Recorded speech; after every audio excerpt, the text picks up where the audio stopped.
வணக்கம். என் பெயர் சானா கண்ணன், கிழக்கு பதிப்பகத்திலிருந்து. சமீபத்தில் சென்னை புத்தக காட்சி இப்போ நடந்து முடிஞ்சது. அதில் கிழக்கு பதிப்பகத்தில் அதிகம் விற்பனையான நூல் சோமவல்லியப்பன் எழுதிய எஸ்ஐபி. இதுவும் காமிச்சிடுறேன். சோமவல்லியப்பன் 20 வருஷத்துக்கு முன்னாடி அல்லல்ல பணம் அப்படிங்கிற ஒரு புத்தகத்தை எழுதினார். அது ஷேர் மார்க்கெட் பற்றினது. அந்த புத்தகம் கிழக்கு பதிப்பகத்தில் அதிகமாக விற்பனையான நூல். ஒரு லட்சத்துக்கு மேற்பட்ட காப்பிகள் விற்பனையாகிருக்கு. அந்த புத்தகம் ஒரு தொடர் மாதிரி இப்போ 10வது புத்தகமாக அந்த எஸ்ஐபி எழுதியிருக்காரு. எஸ்ஐபினா என்ன? Systematic investment plan. அதாவது மியூச்சுவல் ஃபண்டில் மாதம் மாதம் நீங்கள் பணம் கட்டுவது பற்றின அதை விளக்குவது பற்றின ஒரு புத்தகம் தான் எஸ்ஐபி.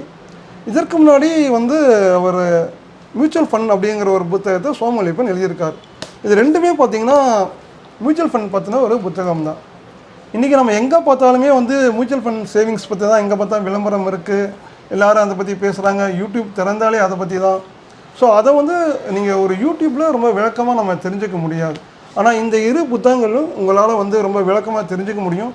மியூச்சுவல் ஃபண்ட்னா என்ன, அது எப்படி சேவிங்ஸ் பண்ணலாம், மியூச்சுவல் ஃபண்டில் சேவிங்ஸ் பண்ணுறது எந்த அளவுக்கு ஒரு பாதுகாப்பானது, இல்லை அதில் ஏதாவது ஆபத்துகள் இருக்கா, மியூச்சுவல் ஃபண்ட்ஸில் என்னென்ன ஒரு வகைகள் இருக்குது அப்படிங்கிற பல விஷயங்களை இந்த புத்தகத்தில் சொல்லியிருக்காரு.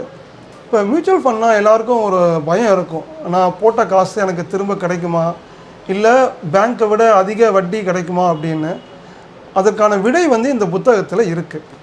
உதாரணமாக சொல்லப்போனால் மியூச்சுவல் ஃபண்டில் ஒருத்தர் ஏன் இன்வெஸ்ட் பண்ணணும், அதுக்கு முன்னாடி இன்வெஸ்ட்மெண்ட்னா என்ன, சேவிங்ஸ்னால் என்ன, நம்ம இதுவரை என்ன மாதிரிலாம் சேவிங்ஸ் பண்ணிட்டு வரோம், ஏன் ஒருத்தர் இன்வெஸ்ட்மெண்ட் பண்ணணும் அப்படிங்கிறத ஒரு கதை மாதிரி தனக்கு கிடைத்த அனுபவங்கள் மூலமாக சோமவல்லியப்பன் அருமையாக எழுதியிருக்காரு.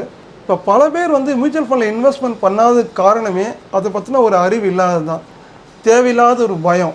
இது எல்லாமே இந்த புத்தகங்கள் படித்தா அவங்களுக்கு அறவே நீங்கிடுன்னு சொல்லலாம்.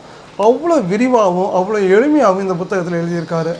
இந்த புத்தகங்களில் மியூச்சுவல் ஃபண்ட் பற்றி விளக்கும் போது அவர் நிறைய உதாரணங்கள் குறிப்பிட்றார். உதாரணமாக நீங்கள் ஒரு 10 வருஷத்துக்கு முன்னாடி மாதம் ஒரு 500 1000 போட்டிருந்தா இப்போ அந்த தொகை குறிப்பிட்ட நிறுவனத்தில் எந்த அளவுக்கு உயர்ந்திருக்கும், உங்களுக்கு எவ்வளோ வட்டி கிடைச்சிருக்கும் அப்படிங்கிறதெல்லாம் பல உதாரணங்களோட விளக்கியிருக்காரு. ஒருத்தர் ஷேரில் இன்வெஸ்ட்மெண்ட் பண்ணலாமா இல்லாட்டி மியூச்சுவல் ஃபண்டில் பண்ணலாமாங்கிற ஒரு குழப்பம் இருக்கும். அதுக்கும் அவர் அழகாக விளக்கம் சொல்லியிருக்காரு. உதாரணமாக நீங்கள் ஷேரில் இன்வெஸ்ட்மெண்ட் பண்ணணுன்னா அதை பற்றி நிறையா தெரிஞ்சுக்கணும், தினமும் அதை மானிட்டர் பண்ணணும், இதெல்லாம் பல விதமான நீங்கள் உங்கள் நேரத்தை செலவழிக்கணும், நிறையா கற்றுக்கணும் அப்படிங்கிற பலவிதமான ஒரு ஹோம்ஒர்க்லாம் இருக்குது. ஆனால் மியூச்சுவல் ஃபண்டில் அந்த மாதிரி கிடையாது. அந்த மாதிரி கிடையாதுன்னா ரொம்ப அப்படி சொல்ல முடியாது. உதாரணமாக நீங்கள் தனியாகவும் இன்வெஸ்ட்மெண்ட் பண்ணலாம், இல்லை ஒரு ஃபண்ட் அட்வைசர் மூலமாகவும் இன்வெஸ்ட்மெண்ட் பண்ணலாம். இது தொடர்பான எல்லா விவரங்களும் இந்த புத்தகத்தில் அவர் எழுதியிருக்காரு. மியூச்சுவல் ஃபண்டில் குறிப்பிட்ட வயது உடையவர் தான் இன்வெஸ்ட்மெண்ட் பண்ணணும் அப்படின்னு கிடையாது. வயதானவர்களும் இன்வெஸ்ட்மெண்ட் பண்ணலாம், இளைஞர்களும் இன்வெஸ்ட்மெண்ட் பண்ணலாம். இந்த புத்தகத்தை படித்தீங்கன்னா கண்டிப்பாக நீங்கள் அடுத்த நாளே மியூச்சுவல் ஃபண்ட் இன்வெஸ்ட்மெண்ட் பண்ணணும்னு தான் உங்களுக்கு தோணும். சோமவல்லியப்பன் எழுதிய மியூச்சுவல் ஃபண்ட் மற்றும் எஸ்ஐபி ஆகிய இரு புத்தகங்களையும் கிழக்கு பதிப்பகம் வெளியிட்டிருக்கு.